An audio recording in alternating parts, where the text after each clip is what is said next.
Good morning friends, আশা করি তোমরা সবাই খুব ভালো আছো। আমি আবার ব্যাক করলাম। প্রথমেই আগে একটু সরি বলে নিচ্ছি, কারণ এর মাঝের কদিন আমি একদম টাইম পাইনি আমার পরের জায়গাটা বলার জন্য, স্পেশালি ফর মাই স্টুডেন্টস। তো আমি খুব ব্যস্ত ছিলাম বিভিন্ন কাজে, যার জন্য আমি পরের ভিডিওটা করতে পারিনি। আজকে সময় পেলাম, সেটার জন্য বলছি। আমার যে লাস্ট টপিকটা বলেছিলাম সেটা হচ্ছে সার্ভিস মার্কেটিং আর সার্ভিস ইন্ডাস্ট্রি।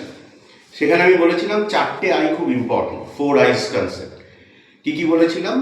ইনট্যাঞ্জেবিলিটি, ইনসেপারেবিলিটি, ইনকনসিস্টেন্সি আর ইনভেন্টারি। ফার্স্ট আই আমার আগেই বলা ছিল, ইনট্যাঞ্জেবিলিটি। সেকেন্ড আই আজকে বলবো, তার জন্য আমার মনে হলো আজকে এটা বলাটা ভালো একটা সময়, কারণ আজকে আমি ফ্রি আছি। তো সেটা কি? ইনসেপারেবল। সার্ভিস যে দেয় তাকে বলে সার্ভিস প্রোভাইডার, আর সার্ভিস যে নেয় তাকে বলে সার্ভিস টেকার।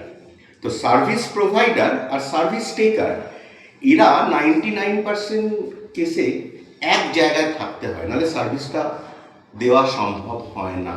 ফর এক্সাম্পল, আমি দেখাই, এই মুহূর্তে আমার বাড়িতে রং হচ্ছে লাস্ট 10 দিন ধরে।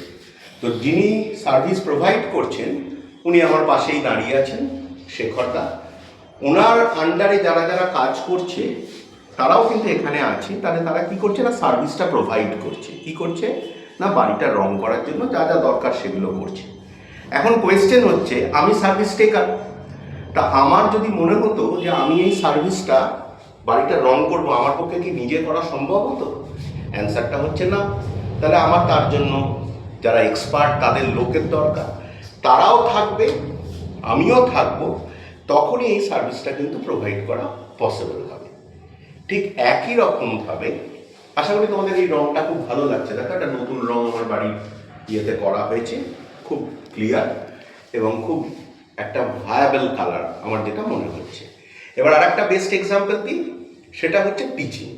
তাহলে টিচিংয়ে যখন টিচাররা ক্লাস নেয়, সে অনলাইনে নিতে পারে আজকালকার দিনে, অথবা সে অফলাইনে বা ফিজিক্যাল ক্লাসে নিতে পারে।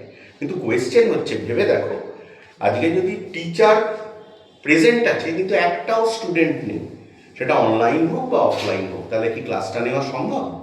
অ্যান্সার হচ্ছে না। আবার ঠিক উল্টোভাবে, সমস্ত স্টুডেন্ট প্রেজেন্ট আছে কিন্তু টিচার নেই, তাহলে কি ক্লাসটা নেওয়া সম্ভব? অ্যান্সার হচ্ছে না। তাহলে দুজনাকেই কিন্তু সমানভাবে প্রেজেন্ট থাকতে হবে। আরও একটা বেস্ট এক্সাম্পল দিই। এখনকার দিনে আমাদের একটা জিনিস সবসময় দরকার মানুষকে বাঁচতে গেলে, সেটা হচ্ছে গিয়ে হেলথ কেয়ার, মানে যেটা সাপোর্টে মানুষকে বেঁচে থাকতে হয়। তাহলে এখন একটা মানুষের শরীর খারাপ হলো, তাকে ডাক্তারের কাছে যেতে হবে, ডাক্তারের কাছে গিয়ে কনসালটেন্সি নিতে হবে। এখন ডাক্তার যদি প্রেজেন্ট না থাকে, তাহলে কি সেই পার্টিকুলার ট্রিটমেন্টটা করা সম্ভব? সম্ভব না। তাহলে ডাক্তার এবং রুগী দুজনকেই কিন্তু প্রেজেন্ট থাকতে হবে, তবেই সার্ভিসটা দেওয়া সম্ভব। এই জন্য সার্ভিস মার্কেটিংয়ের বা সার্ভিসের সেকেন্ড ইম্পর্টেন্ট ক্যারেক্টারিস্টিক, সেটা হচ্ছে ইনসেপারেবল। 99% বলেছি, কিন্তু তার মানে 1% বাকি আছে। তাহলে 1% কি স্যার? 1% হচ্ছে সেই সমস্ত পিওর সার্ভিস যেখানে সার্ভিস প্রোভাইডার বা সার্ভিস টেকারকে না থাকলেও চলে। যেমন আমরা যে খাবার অর্ডার দিই অনলাইন অ্যাপে, সুইগি, উবের ইট, জোম্যাটো, এখানে কিন্তু সার্ভিস টেকারকে ফিজিক্যালি না থাকলেও চলে। সার্ভিস প্রোভাইডার সেই সার্ভিসটা বাড়ির ডোর স্টেপে দিয়ে চলে যাবে। এটা 1%। কিন্তু তোমরা চিন্তা করে দেখো, 99% কেসে কিন্তু সার্ভিস প্রোভাইডার, মানে যে সার্ভিস দিচ্ছে আর যে সার্ভিস টেকার, তাদেরকে একসাথে প্রেজেন্ট থাকতে হয়, তবেই সার্ভিসটা দেওয়া সম্ভব। আশা করি ভালো লাগলো এই কনসেপ্টটা, বুঝতে পারলে। যদি কোনো রকম তোমাদের কোনো কোয়েশ্চেন থাকে, তোমরা আমার চ্যানেলে গিয়ে, আমার ভিডিওতে গিয়ে তলায় তোমরা কমেন্ট দিতে পারো, কোয়েশ্চেন করতে পারো। আর যদি ভালো লেগে থাকে তাহলে অবশ্যই আগের বারের মতো একই কথা বলছি, লাইক করো, শেয়ার করো আর সাবস্ক্রাইব করো। আমার চ্যানেলের নাম কি? পরন্তপ স্যারস ইনসাইট।